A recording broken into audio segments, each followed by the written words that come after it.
Tontosa ny sabata fa 20 Jolay taona 2024 ny lanonana famoagna ireo mpiofana asily na ny senior youth leadership rehefa navita fiofanana sy nafeno fepetra afahagna misitraka izany mari-pandrosoana izany teto Antsiranana.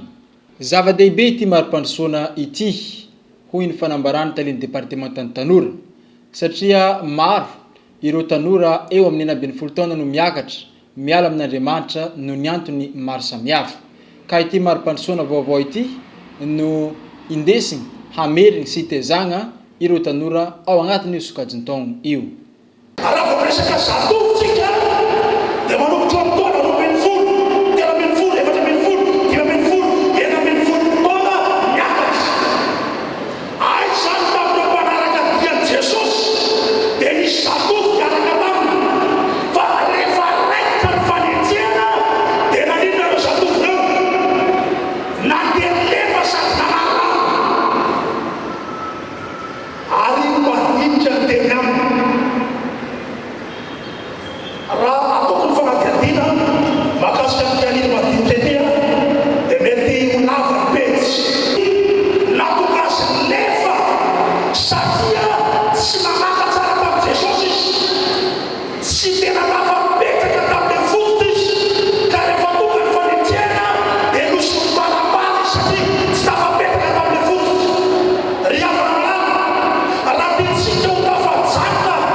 Dimy amby telopolo ireo nahazo ny mari-pankasitrahana asily andiany fahatelo ho an'ny distrikany Antsiranana izay nosalatra ny agnarana hoe Vahatra.